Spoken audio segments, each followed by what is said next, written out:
చుట్టూరా అందమైన సముద్రం, పైన ఆ జలరాశిలో కలిసిపోతున్నట్లుండే నీలాకాశం, మధ్యలో పట్టాల మీదుగా కుదుపులు లేకుండా సాఫీగా సాగిపోయే రైలు, దిగువన నురగలు చిమ్ముతూ హోరెత్తించే కెరటాలు. ఇది తమిళనాడులోని రామేశ్వరం వెళ్లే ప్రయాణికులు ఆస్వాదించే అద్భుత అనుభూతి. ఆ అందమైన ప్రయాణాన్ని ఆస్వాదించాలంటే పంబన్ వంతెనపై రైలు ప్రయాణం చేయాల్సిందే. ఇప్పుడు ఆ మార్గంలో సరికొత్త రైల్వే మార్గం సిద్దమైంది. అత్యాధునిక సాంకేతికతతో రూపొందించిన కొత్త పంబన్ వంతెనపై ట్రయల్ రన్ను విజయవంతంగా చేపట్టారు. ఆ వంతెన విశేషాలేంటో ఈ కథనంలో చూద్దాం. నిలువున పైకి లేచే దేశపు తొలి వర్టికల్ బ్రిడ్జ్ పంబన్ వంతెన తమిళనాడులోని రామేశ్వరం జిల్లా మండపం నుంచి బంగాళాఖాతంలోని రామేశ్వరం దీవిని కలిపే ఈ రైల్వే వారధి ప్రారంభోత్సవానికి సిద్దమైంది. ఈ వంతెనపై రిహార్సల్స్ ను దక్షిణ రైల్వే విజయవంతంగా నిర్వహించింది. పంబన్ కొత్త వంతెనపై భద్రతా రిహార్సల్స్ ను అధికారులు విజయవంతంగా చేపట్టారు. ఈ కొత్త వంతెన నిర్మాణం పూర్తయిందని, త్వరలోనే దీన్ని ప్రారంభిస్తామని అధికారులు చెప్పారు. ఈ కొత్త వంతెనను ప్రధాని నరేంద్ర మోదీ ప్రారంభించనున్నట్టు తెలిపారు. 2019లో ప్రధాని మోదీ శంకుస్థాపన చేయగా 4.5 ఏళ్లలో దీన్ని పూర్తి చేసినట్లు పేర్కొన్నారు.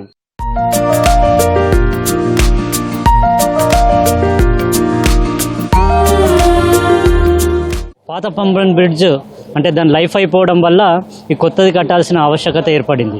ఇది మోడర్న్ టెక్నాలజీ యూజ్ చేసి, అలాగే ముఖ్యంగా సీ కోస్ట్లో ఉండడం వల్ల కొరోజన్ ఎక్కువ ఉండడము, అలాగే హై విండ్ స్పీడ్స్ ఉండడము, దీనివల్ల బ్రిడ్జ్కి అంటే సేఫ్టీ ఇష్యూస్ వచ్చే అవకాశం ఉంటుంది. వాటన్నిటిని దృష్టిలో పెట్టుకొని టెక్నాలజీ యూజ్ చేసుకొని అంటే హై విండ్ స్పీడ్ని తట్టుకునే విధంగా ఈ కొరోజన్ని కూడా చాలా రెడ్యూస్ చేసే టెక్నాలజీ కానీ, పెయింట్ కానీ, మెటీరియల్ కానీ, స్ట్రెంత్ మెటీరియల్ వాడడం జరిగింది.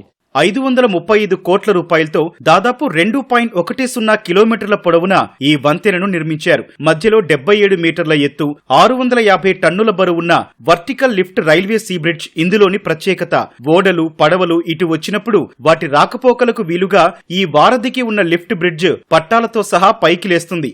ఓడలు, పడవలు కింది నుంచి వెళ్లిపోగానే తిరిగి కిందకు దిగుతుంది. తర్వాత బ్రిడ్జ్ పట్టాల మీదుగా రైలు సాగిపోతుంది. వంతెనలో 99 దిమ్మెలు 18.3 మీటర్ల పొడవుతో ఉన్నాయి. ఒక్కో దిమ్మెకు అనుబంధంగా 3 గుండ్రటి పైల్స్ నిర్మించారు. ఇవి పటిష్టంగా ఉండేలా సముద్రం అడుగున గట్టి నేల తగిలే వరకు 25 నుంచి 35 మీటర్ల లోతున పునాదులు తీశారు. కొన్ని చోట్ల భారీ రాళ్లు రాగా వాటిలోనే కాంక్రీట్ చొప్పించారు. ఇది గనక అందుబాటులోకొస్తే రామేశ్వరానికి రైళ్లను అధిక వేగంతో నడిపేందుకు, అలాగే అధిక బరువు ఉన్న లోడ్ను తీసుకెళ్లేందుకు సహాయపడుతుంది. ఆధునిక సాంకేతికత జోడించి నిర్మించిన ఈ వంతెన ఇంజనీరింగ్ అద్భుతమని, దేశ అభివృద్ధికి సంకేతమని నిపుణులంటున్నారు.